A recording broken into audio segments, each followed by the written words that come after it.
ये मेरे महादेव की वो त्रयोदशी है। इस त्रयोदशी पर आज सोम प्रदोष भी है।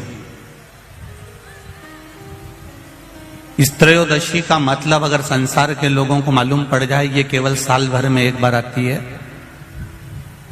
महाराज, वर्ष में केवल एक बार मार्गशीर्ष मास के शुक्ल पक्ष की जो त्रयोदशी होती है, इसको अनंग त्रयोदशी कहते हैं।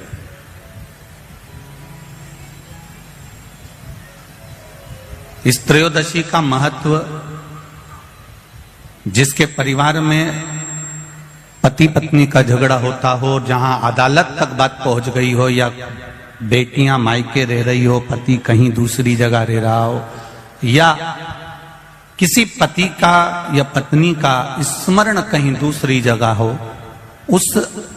इस अनंग त्रयोदशी का मात्र स्मरण, इस अनंग त्रयोदशी का मात्र पूजन, पूरे साल भर में आप शंकर भगवान की आराधना करते हो, पर इस अनंग त्रयोदशी की आराधना का फल ही दूसरा है, इसका महत्व ही दूसरा है।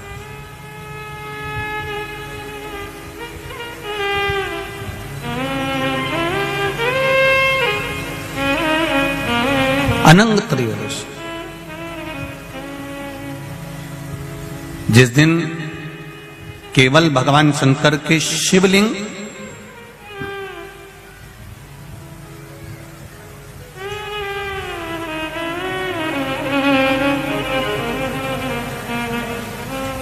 जैसे ये जलाधारी है, माता पार्वती जी का हस्तकमल, ये शिवलिंग रखा हुआ है। ये जलाधारी में से पानी बहने का स्थान, बीच में मोटी सी लाइन जहां अशोक सुंदरी विराज रही है, राइट में गणेश जी, लेफ्ट में कार्तिकेय जी, और गोल जो भाग है वो माता जी का हस्तकमल है। और ये जो शिवलिंग रखा हुआ है, ये शिव का स्वरूप है। जहां पर भगवान शंकर का शिवलिंग रखा हुआ है, उस स्थान पर आज अनंग त्रयोदशी के दिन मात्र जिस पति पत्नी का आपस में बैर चल रहा हो, अदालत में झगड़ा चल रहा हो, विवाद चल रहा हो, आपस में प्रेम समाप्त हो गया हो, एक दूसरे का सम्मान करना भूल गए हो, बात बात में झगड़ा करते हो, जरा जरा सी बात में मन मोटाव हो जाता हो, वो केवल एक कच्चे दूध की मात्र उंगली को भिंगाकर अगर जहां शिवलिंग रखा हुआ है वहां पर केवल कामदेव रति शिव और पार्वती का नाम लेकर मात्र उस कच्चे दूध की मात्र उंगली ही फेर देते हैं, तो उन पति पत्नी का जिंदगी में कभी विवाद नहीं हो सकता और कभी गलत मार्ग पर वो जा नहीं सकते। ये अनंग त्रयोदशी की महत्वता है, आज की महत्वता।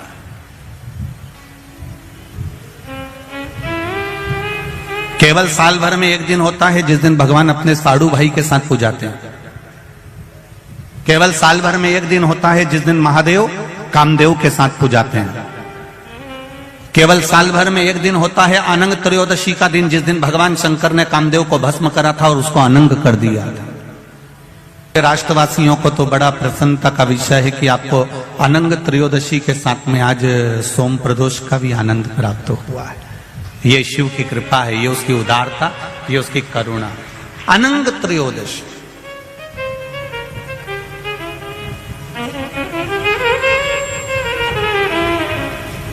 अनंग त्रयोदशी।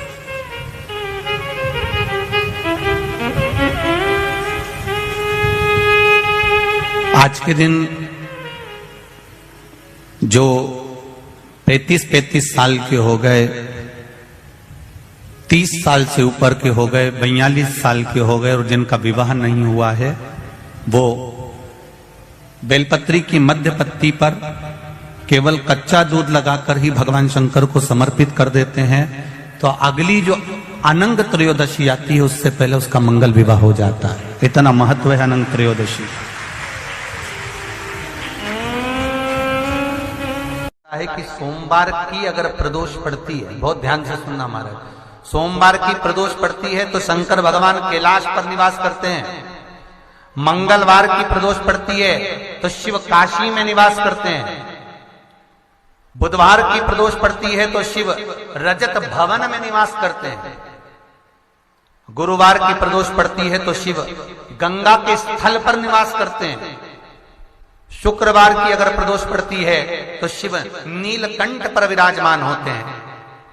शनिवार की अगर प्रदोष पड़ती है तो शिव शमी के वृक्ष के नीचे रहते हैं। और रविवार की जब प्रदोष पड़ती है तो शिव बेलपत्र के पेड़ के नीचे निवास करते हैं। महाराज, ये एकादशी शंकर से कह रही है कि आपका स्थान ये नहीं कि आप कैलाश पर मिले, उस बार को, उस तिथि के दिन, उस अनुकूल।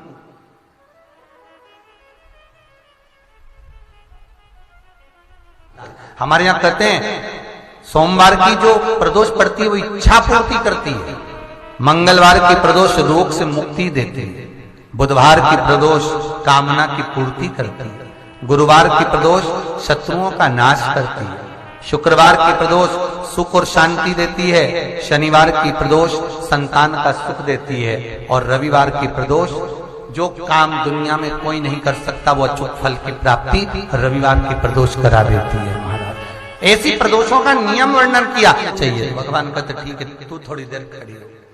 एकादशी सम्मुख खड़ी हुई, पार्वती जी ने जिस अंगुष्ठ का जल पीने के लिए लिया था हाथ में, बस पीने ही वाली थी, शंकर भगवान ने वही हाथ में जल लेकर एकादशी के हाथ में उसको देकर कहा, ले, ये मेरे द्वारा निर्मित एक व्रत है जिसे त्रयोदशी के दिन तूने मांगा है, मैं तुझे देता हूं। आज इस व्रत का फल मैं तुझे प्रदान करता हूं। अब तू जिस जीवात्मा को लेकर जाएगी उसका पाप प्रबल नहीं होगा।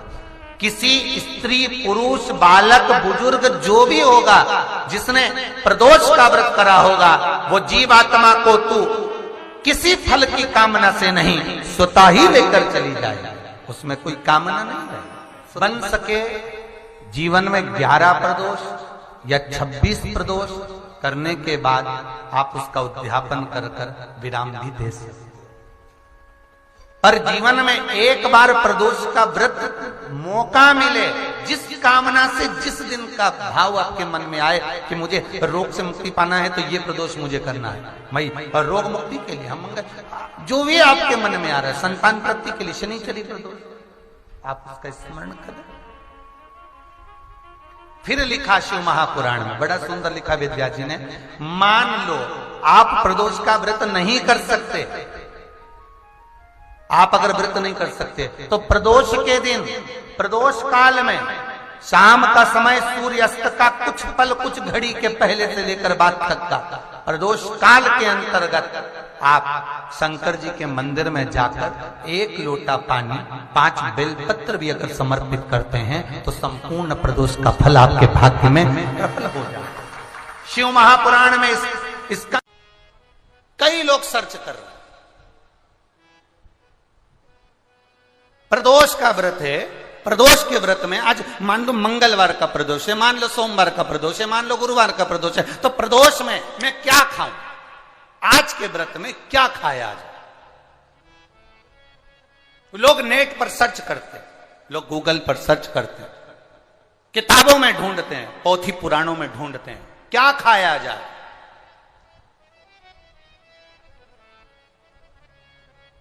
हम क्या खाएं जिससे भगवान हमारे व्रत को स्वीकार करे और हमारे व्रत को स्वीकार करे और हमें दर्शन दे। हम क्या खाएं? हमारा तो केवल इतना सा निवेदन है, किसी भोले व्यक्ति का, किसी गरीब व्यक्ति का धन मत खाओ, प्लाट मत खाओ, उसका पैसा मत खाओ। अगर तुमने उसका प्लाट नहीं खाया, उसका पैसा नहीं खाया, उस गरीब व्यक्ति का, उस भोले व्यक्ति को तुमने धोखा देकर कुछ अगर खा लिया तो समझ लो कि भगवान तुम्हें माफ नहीं करेगा। तुम कुछ खाओ चाहे मत खाओ, पर किसी सीधे, किसी भोले और किसी गरीब व्यक्ति का हक मत खाओ, तुम्हें व्रत का फल मिल जाए, तुम्हें व्रत का फल प्राप्त हो जाएगा। शिव और भगवान श्री हरि, हर और हरि, इन दोनों की कथा कर रही है। हरि और हर की कथा वर्णन कर रही है, और हर और हरि की कथा कर रही है कि अकेले यदि कुछ ना कर सको तो सबका सानिध्य, सबका साथ। जब आप सबका साथ लेकर अगर कोई कार्य करोगे तो उसमें सफलता जरूर मिलेगी। पर व्यक्ति के जीवन में लगता क्या है, ये दुकान मैं चला रहा हूं, ये कथा मैं करा रहा हूं, ये घर मैंने बनाया, ये आश्रम को मैं चला रहा हूं, गाड़ी में लाया, काम मैं कर रहा हूं। मान लो यदि मैं एक दिन भी आश्रम में नहीं आऊं या एक दिन भी दुकान पर ना जाऊं या एक दिन भी मैं काम ना करूं तो कोई काम होगा ही नहीं। ये आपकी गलतफहमी है। आप हो तो लोग आपको गिन रहे हैं, नहीं होगे तो कोई गिनेगा। मैं गाड़ी लाया ये संबोधन नहीं है, बल्कि ये कहो कि परिवार वालों की एकता, सबका साथ हमारे साथ था। तो बाबा देव अधिदेव महादेव ने ये 5 दिन की शिव महापुराण की कथा सुनने का मौका दिया। मैंने और मेरा नहीं है कुछ, मेरा आपकी कृपा से सब काम हो रहा, भोले आपकी कृपा से सब काम हो रहा। ये मेरा है या मैंने करा है या मैं कर रहा हूं, ये प्रसंग नहीं।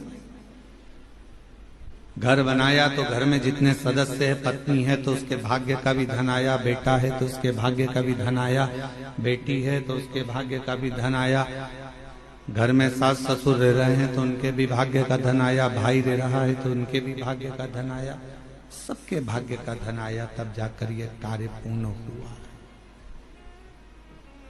किसी एक के बस का नहीं, सबका साथ। वो एक लाइन दी है आजकल केंद्र से, सबका साथ सबका विकास। सब एकजुट होकर चलेंगे तो विकास अपने आप हो जाएगा। अब आपकी एकजुटता तो बनती नहीं है। बड़े भाई को लगता है कि मैं कर रहा हूं, छोटे भाई को लगता है मैं कर रहा हूं, मंझले को लगता है मैं कर रहा हूं, बड़ी भाभी को लगता है मैं कर रहा हूं, छोटी को लगता है मैं कर रहा हूं, बीच को लगे मैं कर रहा हूं। कोई नहीं कर रहा, करने वाला तो कोई दूसरा है। जिस दिन इस तन पिंजरे से ये श्वास रूपी पक्षी उड़ जाएगा, तब समझ में आएगा कि करने वाला तो कोई और था, हम तो केवल एक निमित्त थे। हम केवल एक निमित्त है। श्वास चल रही है, वो चला रहा है। आप कितना भी प्रयास कर लो, कुबेरेश्वर धाम आप ऐसे जा ही नहीं सकते। एड़ी से चोटी तक का दम लगा लेना तो भी कुबेरेश्वर धाम नहीं पहुंच सकते।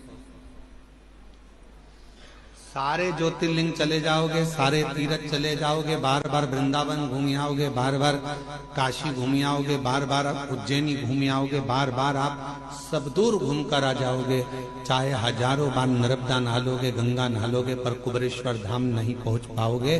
कब तक?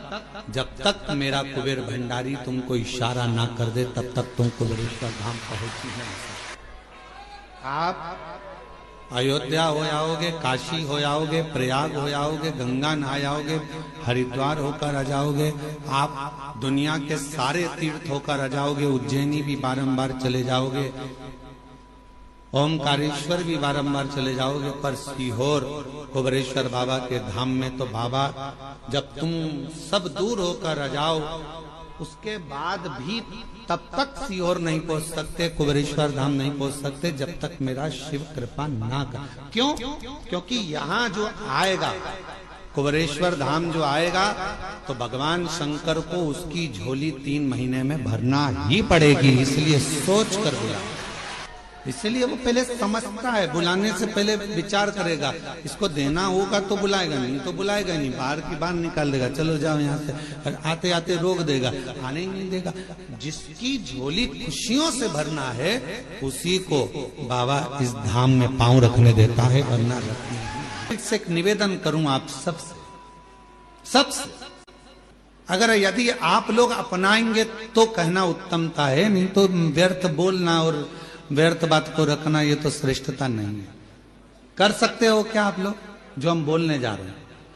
किसी के घर अब शादियों का सीजन चालू होगा और शादियों के सीजन में शादी जब होती है बड़े बड़े गार्डन में, बड़े बड़े गार्डन हैं, होटल हैं, धर्मशाला हैं, जहां विवाह होता है, जहां से लोग एंट्री करते हैं, अंदर प्रवेश करते हैं, वहीं पर अंदर आने की जगह पर भगवान की मूर्ति आजकल गार्डन वाले फिट कर देते हैं। बोलो सही है कि गलत है? आप पान खाते हुए जा रहे हो, खाना खाकर जा रहे हो, भोजन कर कर जा रहे हो, शादी में प्रवेश कर रहे हो, नाच रहे हो, कोई मदिरा पिया हुआ है, बाराती किसको मालूम कौन कैसा है, कोई ड्रिंक करा हुआ है, मदिरा पिया हुआ है, कोई गलत भक्षण कर रहा है, किसी ने गलत काम कर दिया, कोई गलत विचार से गलत व्यवहार से आया हुआ है, और दरवाजे पर तुमने भगवान गणेश जी को बिठा दिया, दरवाजे पर तुमने वेंकटेश भगवान को बिठा दिया, दरवाजे पर तुमने श्री जी बाबा को बिठा दिया, दरवाजे पर तुमने ठाकुर जी को